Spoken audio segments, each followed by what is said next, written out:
Bismillahirrahmanirrahim. Assalamualaikum warahmatullahi wabarakatuh. Alhamdulillah. Alhamdulillahilladzi arsala rasulahu bil huda wa dinil haqq liyudhhirahu 'ala dini kullihi wa kafa billahi shahida. Asyhadu an la ilaha illallah wahdahu la syarikalah wa asyhadu anna sayyidana wa nabiyyana Muhammadan abduhu wa rasuluh. Allahumma fashalli wa sallim ala sayyidina Muhammadin wa ala alihi wa sahbihi ajma'in, amma ba'du. Alhamdulillah, ngaji bareng lagi kita. Saat ini kita akan meneruskan perjumpaan kita yang kemarin yang membahas tentang bagaimana ciri-ciri orang yang diterima taubatnya oleh Allah Subhanahu wa taala. Masih membahas kitab Mukasyafatul Qulub, yaitu bab yang ke-8 tentang taubat kepada Allah Subhanahu wa taala. Di sini bahasa Arab, masih bahasa Arab gundul. Kita akan menjelaskan dengan bahasa Indonesia saja, yang langsung dengan mengucapkan bahasa Indonesianya, tidak dengan bahasa Arabnya, untuk agar mempermudah dan mempercepat kita di dalam memahami suatu perkara. Baiklah, hadirin yang dimuliakan Allah Subhanahu wa taala, ada seorang ulama yang ditanya oleh jamaahnya, "Wahai Tuan Guru," kata jamaahnya, "apakah kita bisa mengetahui apakah taubat kita diterima atau ditolak oleh Allah Subhanahu wa taala?" Lalu kata ulama tersebut menjawab, "Sesungguhnya tidak ada satu orang pun yang bisa mengetahui apakah taubat kita diterima atau ditolak oleh Allah Subhanahu wa taala." Tetapi ulama tersebut mengatakan, tetapi orang-orang yang diterima taubatnya itu memiliki ciri-ciri yang khusus dari Allah Subhanahu wa taala. Apa itu ciri-ciri taubat kita diterima oleh Allah Subhanahu wa taala? Baik, langsung saja. Di dalam kitab ini mengatakan bahwa Al-Imam Abi Hamid Muhammad bin Muhammad Al-Ghazali, atau Imam Ghazali, pengarang daripada kitab ini, para ulama banyak mengatakan bahwa ciri-ciri orang yang diterima taubatnya, yang pertama, dia akan melihat dirinya senantiasa terhindar dari maksiat. Itu yang pertama tuh. Artinya ketika di depan dia ada kesempatan untuk bermaksiat, dia senantiasa menghindari dari kemaksiatan tersebut. Dia tidak terjerumus kepada maksiat tersebut. Suatu contoh, kita lihat ada di suatu tempat, di mana tempat itu hanya ada kita seorang, dan di depan kita ada harta atau ada barang yang bukan milik kita. Bisa saja kita mengambil daripada harta tersebut, barang tersebut, tetapi karena kita telah taubat kepada Allah, kita takut kepada Allah, kita hindarkan maksiat tersebut. Atau contohnya, dulu kita seorang yang peminum.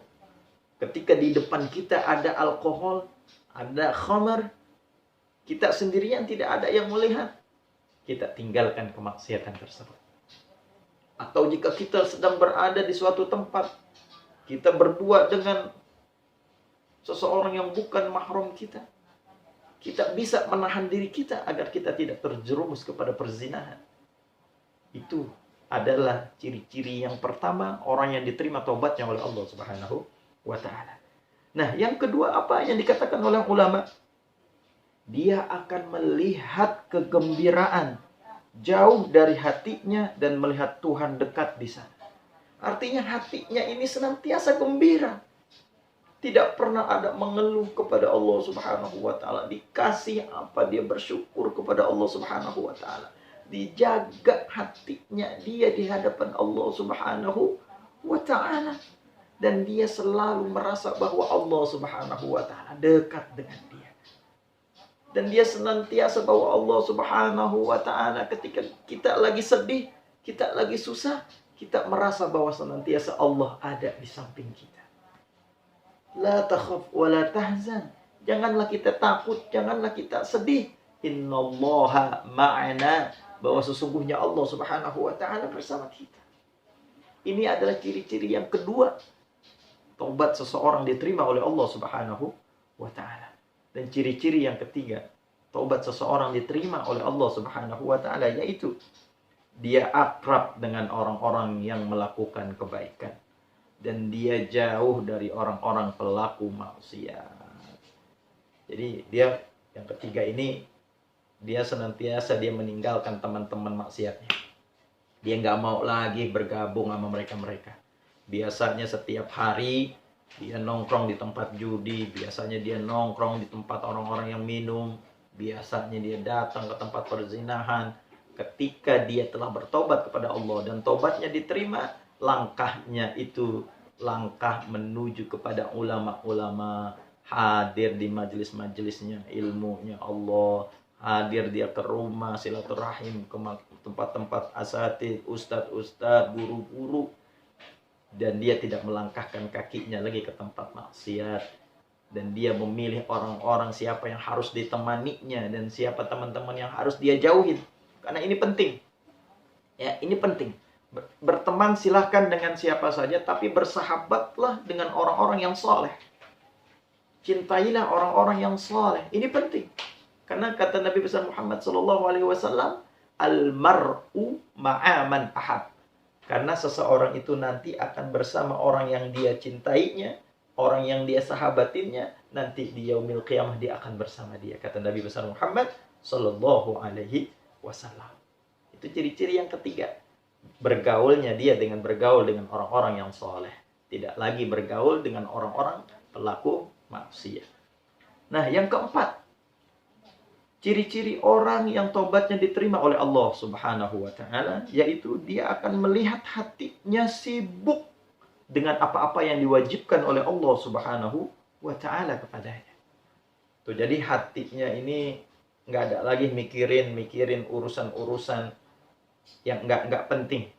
Hatinya ini selalu disibukkan dengan perintah-perintah Allah, dengan kewajiban-kewajiban yang difardukan kepada dia. Senantiasa melakukan sunnah-sunnah yang diajarkan oleh baginda Rasul Sallallahu Alaihi Wasallam. Dijaga hatinya dia agar tidak kotor segala macamnya.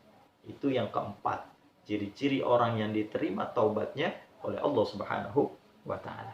Dan yang kelima, ciri-ciri orang yang taubatnya diterima oleh Allah Subhanahu wa Ta'ala, dia selalu menjaga lidahnya. Nah, ini paling penting. Kenapa? Orang yang diterima taubatnya, ciri-cirinya dia bisa menjaga lidahnya. Karena lidah ini tidak bertulang. Lidah ini gampang berkata apapun, berkata baik gampang, berkata kotor gampang.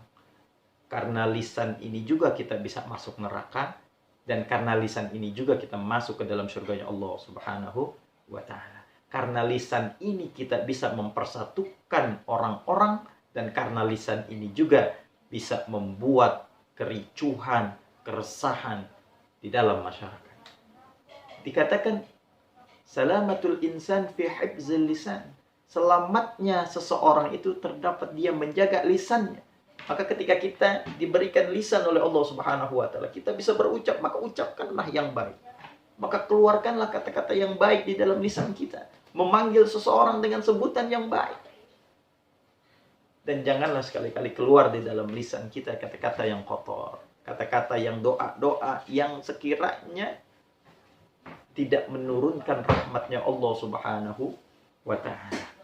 Ingatlah firman Allah Subhanahu wa Ta'ala, wa huwa alladhi yaqbalu taubata an ibadihi wa ya'fu 'anis sayyi'at. Kata Allah Subhanahu wa Ta'ala, dan dialah Allah Subhanahu wa Ta'ala yang menerima taubat daripada seseorang. Dari hamba-hambanya Allah Subhanahu wa Ta'ala yang bertaubat, diampuni nama Allah Subhanahu wa Ta'ala, dan Allah lah yang memaafkan daripada kesalahan kita. Mudah-mudahan kita semua yang menyimak ini, yang mendengarkan ini, kita bertobat kepada Allah Subhanahu wa Ta'ala, dan tobat kita diterima oleh Allah Subhanahu wa Ta'ala.